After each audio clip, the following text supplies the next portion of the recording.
कितने बीमार हो, लेकिन कहो लोगों से कि हमको गाड़ी मोटर पर लाद कर सत्संग में पहुंचाओ। सत्संग महिमा है अति भारी, पर कोई जीव मिले अधिकारी। इसमें कर्म करते हैं, बताओ 2 घंटा आप बैठ लिए, कोई ध्यान नहीं करना, भजन नहीं करना, कितने कर्म कट गए। इतनी तेजी से कर्मों की सफाई ध्यान भजन में भी नहीं होती जितनी सत्संग में हो जाती है। एक देखो बड़ा सुंदर दृष्टांत आता। सिख गुरु साहिबान प्रथम पातशाही, सिख धर्म के संस्थापक गुरु नानक जी महाराज का जमाना था। गुरु नानक जी महाराज का जन्म हुआ था जब बाबर बादशाह, दिल्ली में मुगल बादशाह बाबर का राज चल रहा था। गुरु साहिब के ज़माने में एक सेठ जी थे, साहूकार, एक गांव में रहते थे। उन्होंने गुरु जी का बड़ा नाम महिमा सुनी थी, लेकिन अभी गुरु नानक जी को देखा नहीं था। उनके पड़ोस में एक रामदास नाम के किसान काश्तकार, पड़ोसी के नाते लोगों में दोस्ती थी। एक का पेशा था साहूकारी का, दुकान बिजनेस का। रामदास किसान थे, खेती का पेशा, लेकिन बगल बगल में घर था, तो दोनों लोगों में दोस्ताना पड़ोस में रहता ही। साहूकार संस्कारवाद आदमी, शाकाहारी।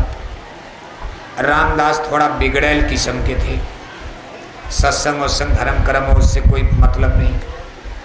लेकिन जो सेठ जी थे उनकी रुचि सत्संग में। उन्होंने गुरु नानक की बड़ी महिमा सुनी थी, लेकिन अभी गुरु जी को देखा नहीं था।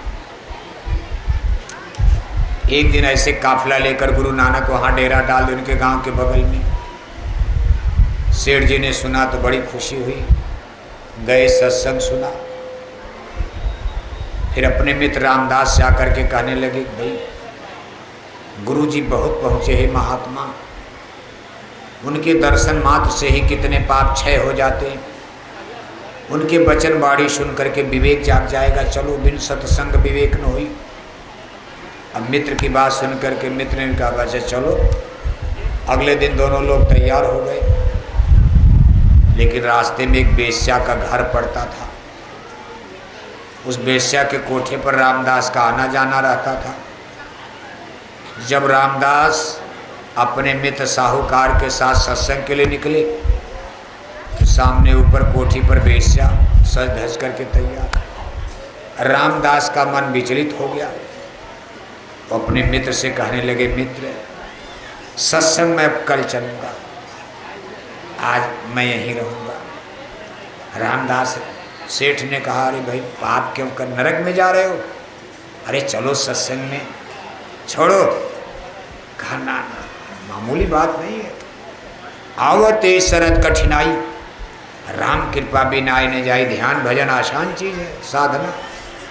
संसार की मोह माया, देखो वेश्या का आकर्षण रामदास को खींच लेता। छोड़ करके सत्संग वेश्या के कोठे पर चले गए। फिर शाम को दोनों मित्र मिले तो सेठ जी ने कहा, रामदास आज बहुत अच्छा सत्संग हुआ था, तुम जाते तो खुश हो जाते, अच्छा कल चलना। रामदास ने कहा अच्छा चलो कल जरूर चलेंगे। लेकिन अगले दिन फिर आराम से तैयार होकर चले तो सामने फिर कोठे पर वेश्या का चेहरा दिखाई दिया। रामदास फिर विचलित हो गए, मन धोखा दे दिया। कहा मित्र सत्संग वत्संग अच्छा नहीं लगता, क्या सत्संग वत्संग रामायण गीता भागवत, हमको यहीं जाने दो वेश्या। सेठ जी जानते थे कि रामदास की आदत गंदी हो चुकी है, ये बराबर वेश्या के कोठे पर जाते। सेठ जी ने कहा, रामदास हम आपको नरक से निकालना चाहते हैं, सुधार हो जाए आपका। अरे कहा नरक स्वर्ग बाद ऐसे ही दुनिया कह देती, नरक स्वर्ग आप देखो, हमको क्या लेना देना। ऐसे करते करते कई दिन बीत गया। दोनों मित्र, शाम को तो वादा होता था सत्संग में चलेंगे, आपसे भी बहुत लोग वादा करते हैं, लेकिन जब मथुरा जाने की बारी आती तो टिकट पैसा आपको भरना पड़ता। कभी कभी धोखा दे देते लोग, यही है माया का देश। कहा ना बाबा ना, आपकी मथुरा ने अगली बार चलेगी। और जिस दिन सत्संग सुनते उस दिन तो एकदम खुशी में एकदम अब आज ही मथुरा चलो, लेकिन बाद में मन धोखा दे देता है। शाम को जब सेठ जी सुनाते थे तो रामदास का मन बदल जाता था, इधर का चलो कल जरूर चलेंगे, और चलते भी थे, लेकिन जब बेश्या सामने आती थी बस वहीं कदम रुक जाता था। ऐसे करते करते कई दिन बीत गया, अंतिम दिन आ गया। सेठ जी ने कहा रामदास कल गुरु जी की विदाई है, समापन है उस गांव में सत्संग का, गुरु जी दूसरी जगह चले जाएंगे अपना काफिला लेकर, वहाँ भोजन भंडारा प्रसाद भी बटेगी, विधि विधान से सत्संग होगा, कम से कम आज तो चलो। रामदास ने कहा कल बिल्कुल पक्का है। लेकिन अगले दिन गए तो फिर बेश्या का कोठा। कहा मित्र हमको ही चलो आप सत्संग करो, और एक वादा भी कर दिया। कहा शाम को आप आना सत्संग सुनकर, हमारी आपकी समीक्षा होगी, कितने दिन सत्संग का फल आपको क्या मिला, और हमको आप कहते हो कि बेश्या के कोठे पर गए पाप किया तो आपको क्या फल मिला। शाम को दोनों लोगों की समीक्षा की जाएगी। खैर रामदास गए, लेकिन संजोग से बेश्या उस दिन नहीं थी, बेश्या कहीं चली गई थी। रामदास लगे पछताने, सत्संग भी गया, इधर भी गया उधर भी गया, लेकिन अपने मित्र से वादा किए थे, घर पर आकर के बैठ गए। आसमान में थोड़ा बादल आए, पानी बरसा, जमीन गीली हो गई।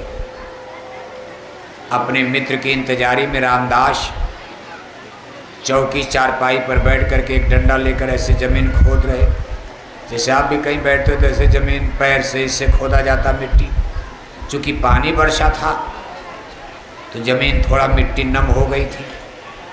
रामदास सेठ की इंतजारी में बैठे हैं, शाम हो रही, ऐसे ज़मीन खोज रहे, कुछ सोच रहे कि आने दो सेठ जी को।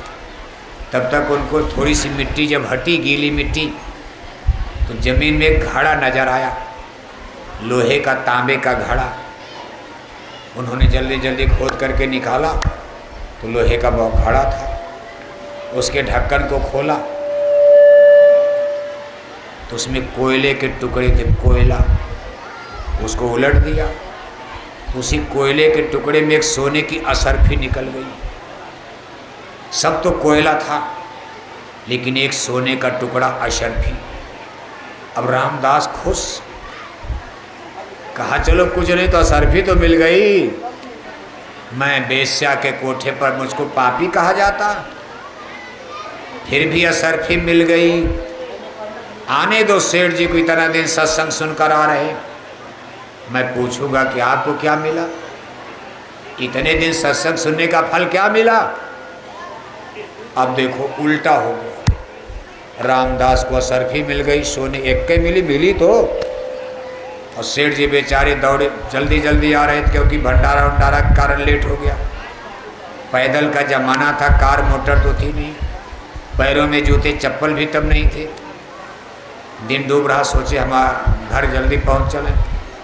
सेठ जी जल्दी जल्दी आ रहे, एक बहुत बड़ा कांटा, जबरदस्त कांटा सेठ जी के पैरों में धंसा, इस पार से उस पार हुआ, खून बहने लगा।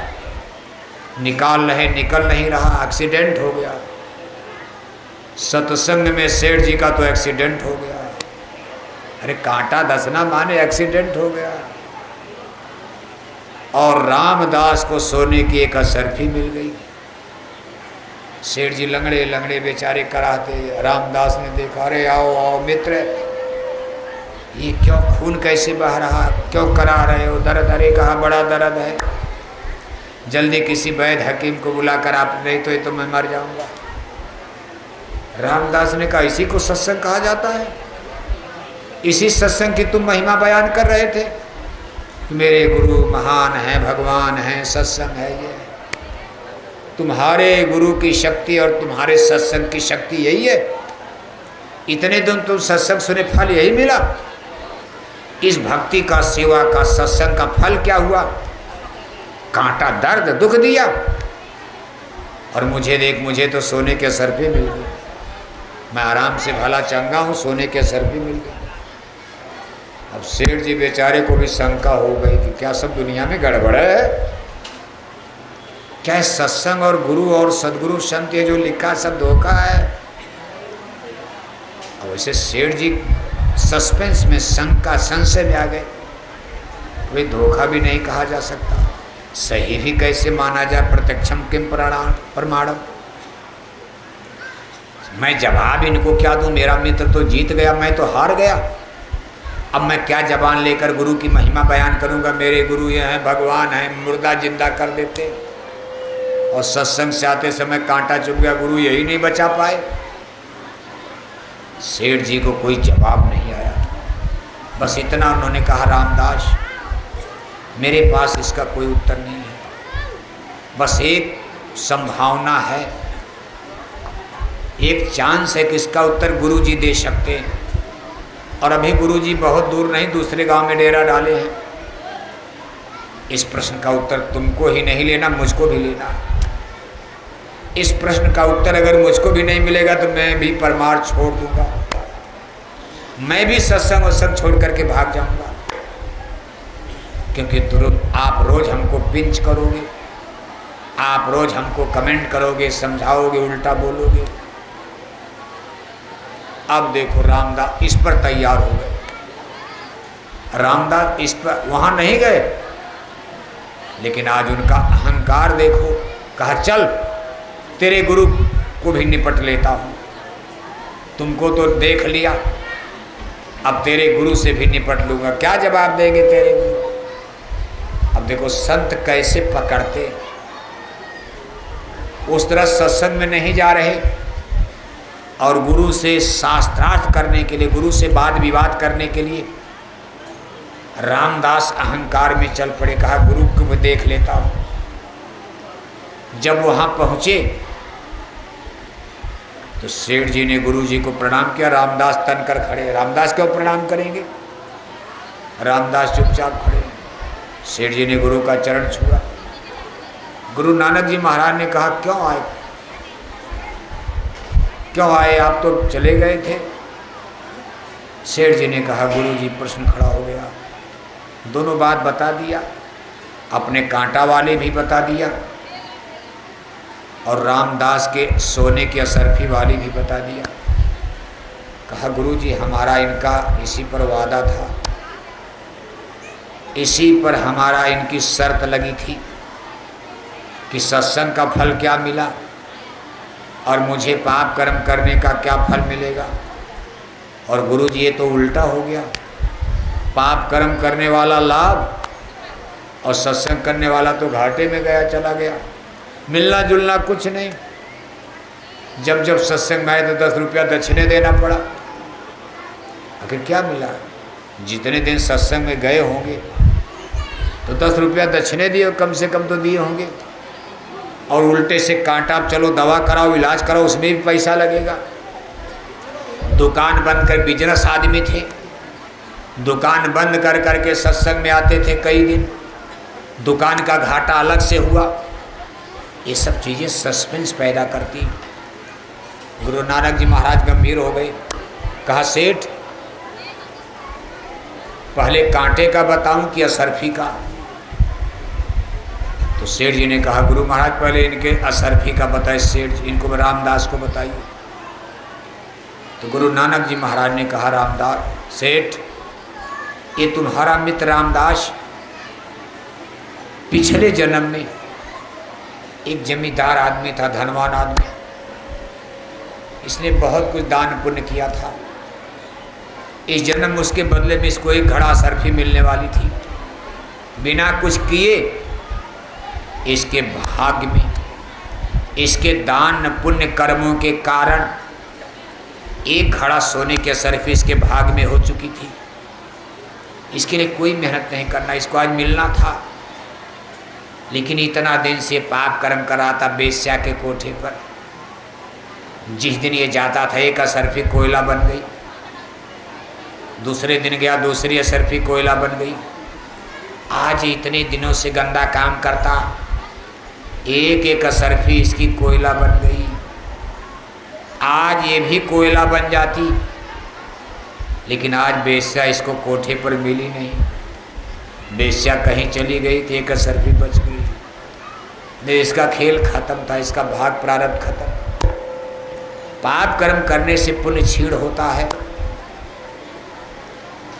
और आप? कहा गुरुजी मेरा ये जो कांटा वाला ये प्रश्न। कहा तुम पिछले जन्म में बहुत बड़े बादशाह राजा थे, लेकिन तुम बर्बर राजा थे, निर्दयी राजा। तूने कितने बच्चे बच्चियों का कत्ल कर दिया तलवारों से। इसके बदले में तुमको इस जन्म में तो तुम सेठ बन गए, लेकिन तुमको कई जन्म नरकों में भोगना पड़ता। आज इतना दिन सत्संग तुमने सत्संग सुना, तेरे 7 जन्मों के नरकों की आग को मैंने खत्म कर दिया एक कांटे में। बस कांटा ही चुप करके तेरा लेना देना खत्म। तेरे सारे पाप कर्मों का बोझा आज मैंने उतार दिया एक कांटे में। वरना तुमको तो नरकों में जाना था अगर तुम मेरी शरण में न आती। अब की बार मरने के बाद तू कई जन्म नरक में कटता पिटता। नरकन में बहुत त्रास दिला मैं। पुण्य 84 ले पहुंचा, तुम नरक 84 में चले जाते। ये सदगुरु के सत्संग का प्रभाव तो तेरा सूली का कांटा बन गया। अब देखो रामदास वहां नहीं समझ पाया, यहाँ समझ में अखट। सेठ जी ने रामदास भी चरणों में गिर पड़े। कहा गुरु जी तो बहुत ऊंची आपकी फिलॉसफी है, ज्ञान है, हमको भी रास्ता बता दीजिए। रामदास भी देखो नामदान ले लिए, सत्संगी बन गए। संत महापुरुष जो भी करते कैसे जीव पकड़े जाते, कि उनके सिस्टम तरीके अलग अलग होते, लेकिन कुल मिलाकर सत्संग महिमा है अति भारी। पर कोई जीव मिले अधिकारी। इसलिए जब भी ऐसा अवसर सत्संग छोड़ना नहीं चाहिए।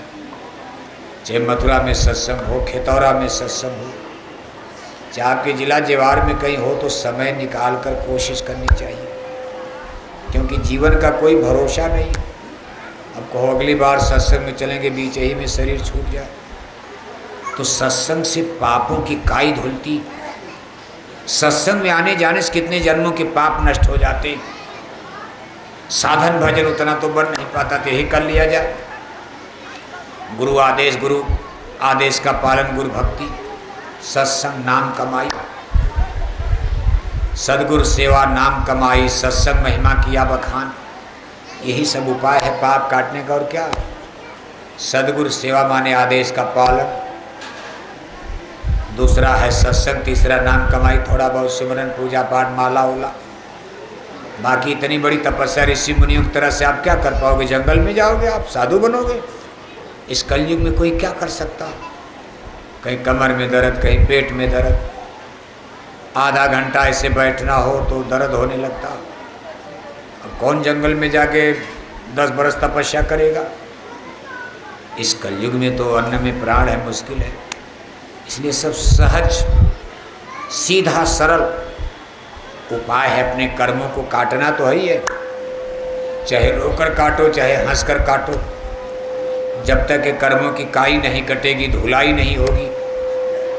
निर्मल मंजन सो मोहि पावा, मोहि कपट छीन दो, तब तक भगवान तक कोई पहुंच नहीं सकता। कै बजा बाबू साहब?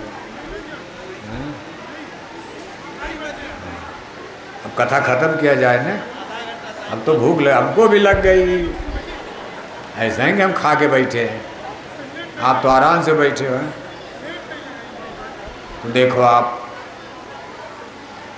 परम पूज्य स्वामी जी महाराज ने हमारे आपके कल्याण के लिए इतना कष्ट उठाया।